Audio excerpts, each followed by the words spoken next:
Bismillahirrahmanirrahim. Assalamualaikum warahmatullahi wabarakatuh. Perkenalkan, nama saya Nabila Safitri dari semester 2 Prodi PG PAUD. Di sini saya akan menjawab pertanyaan UTS dalam mata kuliah pedagogik, yang mana pertanyaannya ada 10. Pertanyaan nomor 1. Jelaskan sejarah munculnya pedagogik. Pedagogi berasal dari bahasa Yunani pedagogi atau pedagogia yang berarti pergaulan dengan anak-anak. Di Yunani kuno, biasanya diterapkan pada budak yang mengawasi pendidikan anak majikannya, termasuk di dalamnya mengantarkan ke sekolah atau tempat latihan, mengasuhnya, dan membawakan perbekalannya. Pedagogos berasal dari kata paide yang artinya anak dan agogos yang artinya memimpin atau membimbing. Dari kata ini maka lahir istilah pedagogi yang diartikan sebagai suatu ilmu dan seni dalam mengajar anak-anak. Dalam perkembangan selanjutnya, pedagogi berubah menjadi ilmu dan seni mengajar. Pertanyaan nomor 2, mengapa pedagogi dijadikan ilmu pengetahuan? Karena pedagogik merupakan ilmu yang membahas pendidikan, yaitu pendidikan anak. Pedagogik sangat dibutuhkan oleh seorang guru, karena guru bukan hanya untuk mengajar, tetapi untuk menyampaikan pengetahuan di sekolah, melainkan memberikan tugas untuk mengembangkan kepribadian anak didiknya secara terpadu. Pertanyaan nomor 3. Jelaskan perbedaan antara pedagogik dan andragogik. Perbedaannya ialah, pertama, dapat kita lihat dari ketergantungan. Dalam pedagogik, peserta didik sangat tergantung pada guru dalam pelaksanaan proses pembelajarannya. Sedangkan andragogi, proses belajar dilakukan secara mandiri untuk mencari pemecahan masalah yang mereka temukan. Yang kedua, dapat kita lihat dari alasan untuk belajarnya. Pada pedagogi, proses pembelajaran pada umumnya yang dijalaninya bukan karena keinginan sendiri, sehingga tanggung jawab peserta didik akan proses belajar sedikit rendah.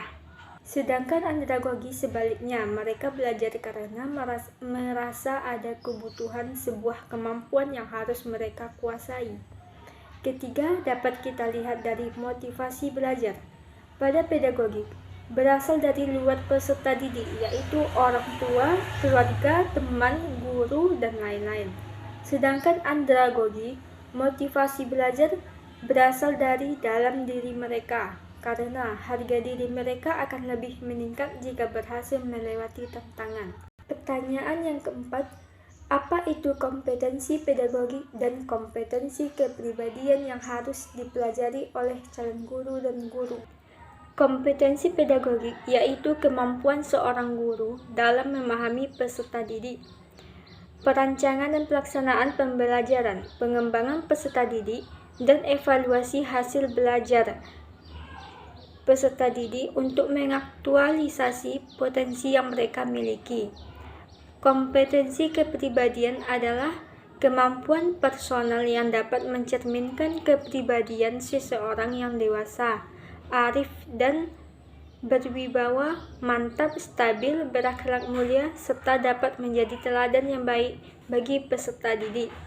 Pertanyaan nomor 5. Bagaimana interaksi yang bagus antara pendidik dan peserta didik? Interaksi orang tua dengan anak untuk mendidik, kemukakan pendapatmu beserta contoh. Interaksi yang bagus antara pendidik dan peserta didik ialah dengan diawali pertemuan yang baik, mengetahui minat dan karakter siswanya, gunakan metode belajar sambil bermain, melakukan tanya jawab, berdiskusi, gunakan bahasa yang baik. Interaksi orang tua dengan anak untuk mendidik, caranya ialah dengan berbagi pengalaman pribadi, bangun quality time dengan anak, jalan-jalan sambil belajar, dan jadilah panutan.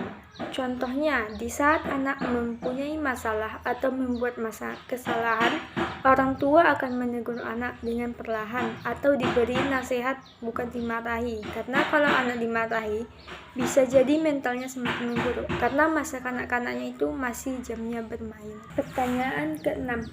Jelaskan perbedaan antara mengajar, mendidik, dan melatih, disertai dengan contohnya.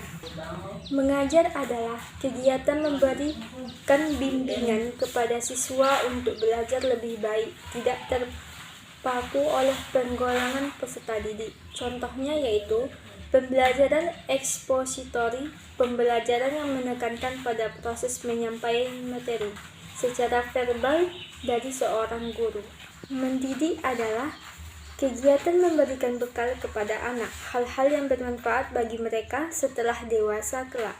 Contohnya, dengan menumbuhkan kasih dalam diri anak, membiasakan sikap jujur, dan sedangkan melatih adalah kegiatan mempersiapkan diri bagi atlet untuk mencapai suatu prestasi. Contohnya seperti mulailah dengan memberi tugas kecil. Biarkan anak menentukan pilihannya sendiri. Pertanyaan yang ketujuh, jelaskan dan berikan contoh satu per satu untuk istilah. Yang A, kemampuan kognitif, yang B, kemampuan interaksional, yang C, kemampuan integrasi diri, yang D, kemampuan komunikatif. Yang A, kemampuan kognitif adalah proses berpikir, termasuk mengingat, pemecahan masalah, dan pengambilan keputusan. Contohnya seperti mengambil keputusan dalam memilih seorang teman. Yang B, kemampuan interaksional adalah pandangan komunikasi sebagai pertukaran makna dengan adanya bahasa untuk saling mencurahkan perasaan pemikiran antara seseorang dan orang lain. Contohnya interaksi sosial anak terhadap teman sekelasnya. Yang C, kemampuan integrasi diri adalah pribadi yang jujur dan memiliki karakter kuat. Contohnya selalu bisa menepati janjinya. Yang D, kemampuan komunikatif adalah kemampuan seorang dalam berkomunikasi sesuai dengan topik atau pembicara secara tepat, dapat diterima oleh pendengarnya. Contohnya termasuk saat anak-anak berbicara, menyentuh atau mengusap rambut anak. Pertanyaan ke-8, jelaskan tahapan perkembangan anak berdasarkan pendapat para ahli atau menurut ajaran Islam. Perkembangan anak berdasarkan menurut ajaran Islam dapat dijelaskan fase perkembangan manusia sebelum menjadi janin, dari saripati tanah, kedua menjadi air mani yang telah bertemu dengan ovum, ketiga menjadi segumpal darah, keempat menjadi segumpal daging. Pertanyaan ke-9, mengapa tiap anak mempunyai tingkat kecerdasan yang berbeda-beda? Jelaskan kecerdasan yang mana yang harus diketahui oleh pendidik ketika menangani peserta didik. Dilihat dari segi biologisnya, karena faktor genetika, perbedaan struktur otak dan zat kimiawi dalam otak dan sering tidaknya di otak dilatih. Kecerdasan dipengaruhi oleh dua komponen utama, yaitu genetika dan kandungan gizi yang membentuk kecerdasan. Kecerdasan yang mana yang harus diketahui oleh pendidik ketika menangani peserta didik, yaitu pertama, kecerdasan linguistik, berkaitan erat dengan kata-kata baik itu berupa tulisan maupun lisan. Yang kedua, kecerdasan visual spasial, berkaitan dengan adanya hubungan dengan visual seperti gambar, foto, warna. Yang ketiga, kecerdasan kinestik, kecerdasan yang memanfaatkan gerak tubuh dalam mengekspresikan ide perasaan. Terakhir, kecerdasan musikal yang berhubungan dengan bunyi atau suara. Pertanyaan yang ke-10, mengapa kasih sayang tanggung jawab perlu diberikan contoh ke anak didik? Dan pendidik juga perlu memiliki kewibawaan bahkan tanggung jawab atas peserta didik. Ya, karena kasih sayang yang baik akan menumbuhkan pola komunikasi yang baik juga antara seorang guru dengan murid, baik secara verbal maupun non-verbal. Dan mengapa pendidik juga perlu memiliki kewibawaan bahkan tanggung jawab atas peserta didik? Karena kewibawaan itu sendiri berfungsi agar peserta didik memiliki sikap tunduk atau patuh secara sukarela dan ikhlas terhadap segala perintah maupun larangan pendidiknya demi tercapainya tujuan pendidikan dan bukan karena pemaksaan. Jika tidak ada kewibawaan, maka pendidikan itu tidak mungkin terjadi. Sebab dengan adanya kewibawaan, segala bentuk bimbingan yang diberikan oleh pendidik akan diikuti secara sukarela oleh anak didik. Baiklah, itu tadi jawaban dari saya. Wassalamualaikum warahmatullahi wabarakatuh.